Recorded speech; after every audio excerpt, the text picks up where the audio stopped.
अस्सलाम वालेकुम नाजरीन, मैं हूं आपकी मेज़बान हुस्ना तारिक, पाकिस्तान खबर टीवी के प्रोग्राम माइंड गेज के साथ।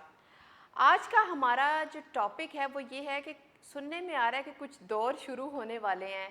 हमारे साथ सीनियर तज्जिया निगार खालिद भट्टी साहब मौजूद हैं। इनसे पूछेंगे कि कौन से वाले दौर शुरू होने जा रहे हैं, क्योंकि तहरीक इंसाफ के कई रहनुमा जो हैं वो ये दावा कर रहे हैं कि नून लीग की हुकूमत ख़त्म होने वाली है और पीटीआई का एक नया दौर शुरू होने वाला है कमिंग दिसंबर में। अस्सलाम वालेकुम सर, क्या हाल है आपका? मैम बिल्कुल खैरियत से, आप ठीक हैं? अल्हम्दुलिल्लाह। सर, सुनने में आता था कि तुम्हारा तो वक्त है, मेरा तो दौर आने वाला है, और अब ये इनका दौर आने वाला है, इस पे थोड़ी रोशनी डालेंगे? ये बड़ी दिलचस्प सूरत हाल है। हो ये रहा है कि तहरीक इंसाफ के पहले असद कैसर साहब ने ये बात की, वो सीनियर रहनुमा साबिक स्पीकर कौमी असम्बली हैं। उसके बाद कल जब जो है वो उमर अयूब साहब मुलाकात के बाद आए जी हैं वो अपोजिशन खान साहब से। जी अपोजिशन लीडर हैं कौमी असम्बली में, तो उन्होंने इमरान खान साहब से कल मुलाकात की बानी पीटीआई से जेल में। जब वो बाहर आए और मीडिया से गुफ्तगू की तो उन्होंने असद कैसर साहब की जो बात थी उसको दोहराया और उन्होंने ये कहा कि इमरान खान साहब ने मैसेज दिया है, उनका पैगाम ये है कि दिसंबर तक नून लीग की हुकूमत ख़त्म हो जाएगी और उसके बाद पीटीआई की हुकूमत बन जाएगी। अब ये इन जो दावों में कोई सदाकत है, कोई वजन है, या सिर्फ सियासी बयानबाजियां की जा रही हैं? अच्छा, अब इसका दिलचस्प अगर आप इसको देखें तो जो तहरीक इंसाफ के हामी तजिया निगार हैं वो जो इसकी तौज़ीह पेश करते हैं या तावील पेश करते हैं इसकी, और ये कहते हैं कि दिसंबर में या दिसंबर के बाद कैसे हुकूमत तब्दील हो जाएगी, उनका ये कहना है कि नवंबर में सदारती इलेक्शन होना है अमेरिका में और इस बात के इम्कानात ज़्यादा हैं, रोशन हैं अभी तक के ये इलेक्शन जो सदारती इलेक्शन है ये साबिक सदर जो हैं ट्रंप वो जीत जाएंगे और वो अमेरिका के सदर बन जाएंगे। और वो खान साहब के दोस्त हैं। नहीं, वो जो मसला है वो ये है कि तहरीक इंसाफ के लोगों को ये समझ नहीं आ रही कि अमेरिका का सदर 20 जनवरी को हलफ लेता है, वो टेक ओवर करता है पुराने सदर से। 20 जनवरी तक अमेरिका के जो सदर हैं वो बाइडन है, ठीक है। इस दौरान जब वो अगर 7 नवंबर का इलेक्शन वो नवंबर का इलेक्शन जीत जाते हैं जी जी, तो उसके बाद जो 2 महीने होते हैं ये नवंबर से लेके और जनवरी तक, इसमें ट्रांजिशन होती है। इसमें जो बाइडन की टीम है और बाइडन के जो एडवाइजर्स हैं, उनके जो अहदेदार हैं, वो सदर ट्रंप को फिर ब्रीफिंग्स देना शुरू करेंगे और उनको बताएंगे कि ये हमारी पॉलिसी थी, इराक़ पे हमारी ये पॉलिसी थी, जो है वो ये जो गज़ा के अंदर हो रहा है इसके ऊपर हमारी ये पॉलिसी थी, पाकिस्तान के हवाले से हमारी ये पॉलिसी है, ईरान के हवाले से हमारी ये पॉलिसी थी। तो ये सारी ब्रीफिंग्स होती हैं और उसके बाद फिर जो नया सदर है उन ब्रीफिंग्स की रोशनी में अपनी पॉलिसियाँ अगर उसने कोई तब्दीली करनी हो तो जब वो अपने अहलकार लेके आता है, अपने अहदेदार, अपने एडवाइज़र्स लेके आता है तो फिर उन पॉलिसियों को तब्दील करता है। तहरीक इंसाफ के लोगों का ये कहना है या तहरीक इंसाफ के जो हामी तजिया निगार हैं उनका ये कहना है कि जैसे ही सदर ट्रंप इलेक्शन जीतेंगे वो पहला टेलीफोन पाकिस्तान के army chief general Asim Munir साहब को करेंगे और वो उनको हुक्म जारी फरमाएंगे कि आप फौरी तौर पे अभी जाएं जेल, अडियाला जेल। और वो ये भी तावील लेके आते हैं कि उनको पिंडी की अडियाला जेल में रखा भी इसीलिए गया है ताकि जनरल आसम मुनीर साहब को ज़्यादा वक्त ना लगे उन तक पहुँचने में।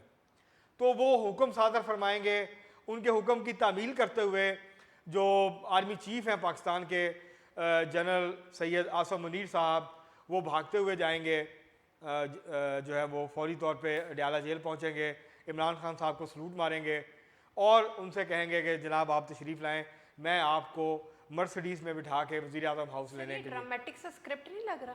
ये तहरीक इंसाफ तो यही बातें कर रही है, तहरीक इंसाफ के हामी तो यही बातें कर रहे हैं और उनका ताल्लुक वो ये कहते हैं कि ये जो तब्दीली आने वाली है इसका ताल्लुक पाकिस्तान के अंदरूनी मामला से नहीं है, इसका ताल्लुक बैरूनी अवामल के साथ है।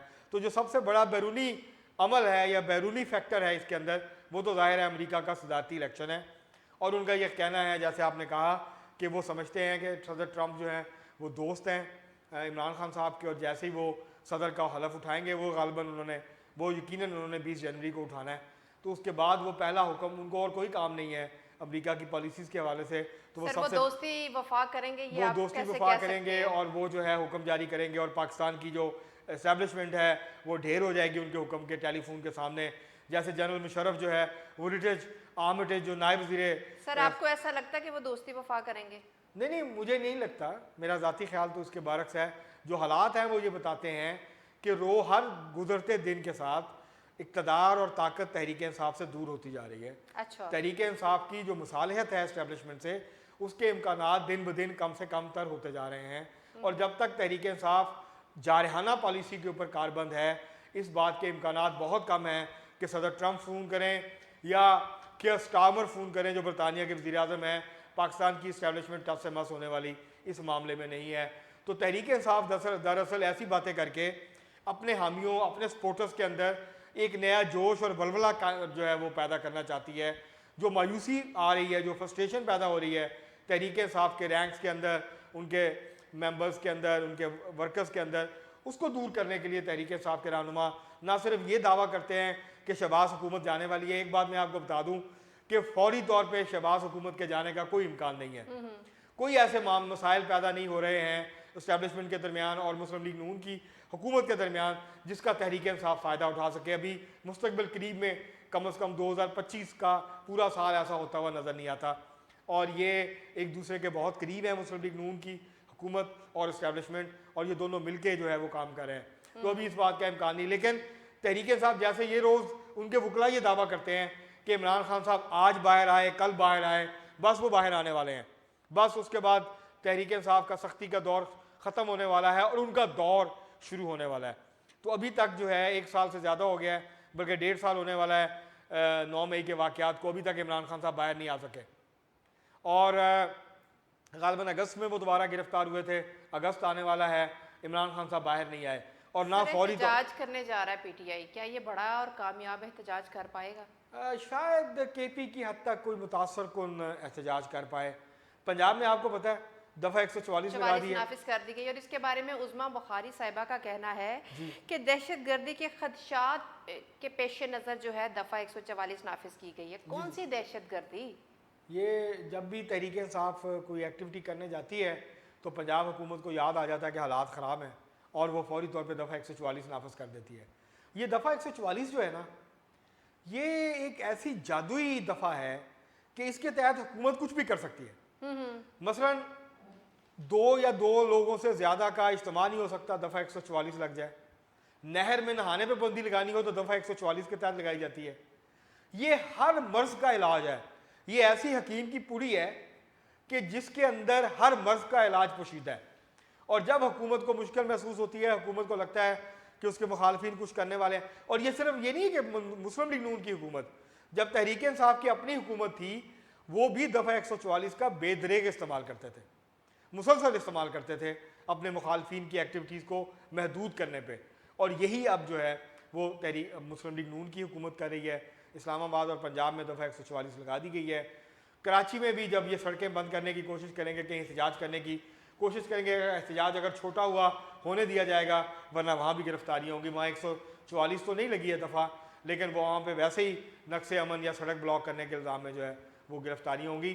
तो केपी में ही पुरसकून तौर पर तहरीक इंसाफ कुछ एहतजाज कर पाएगी, बाकी जगहों के ऊपर नहीं लगता कि तहरीक इंसाफ को एहतजाज करने दिया जाएगा या तहरीक इंसाफ कोई बड़े पैमाने पे बहुत बड़ी तादाद में लोगों को बाहर निकाल पाएगी। ये भी जो है वो नज़र नहीं आ रहा आपको। आपने देखा होगा आज लाहौर में मुख्तलिफ पॉइंट्स पे पुलिस जो है वो तैनात है, पुलिस वाले खड़े हैं और जाहिर है पहले ही खौफ और हरास की एक फ़िज़ा है तहरीक इंसाफ के कारकुनों में। तो जब वो डिप्लॉयमेंट देखते हैं पुलिस की तो उनको लगता है कि उनकी जो है वो गिरफ्तारियाँ जो हैं वो होंगी अगर वो बाहर निकलेंगे और कुछ करने की कोशिश करेंगे। टाइम की शॉर्टेज की वजह से मैं लास्ट की तरफ आऊँगी। बातें आप बहुत दिलचस्प करते हैं लेकिन वक्त की कमी है, उसके लिए माजरत।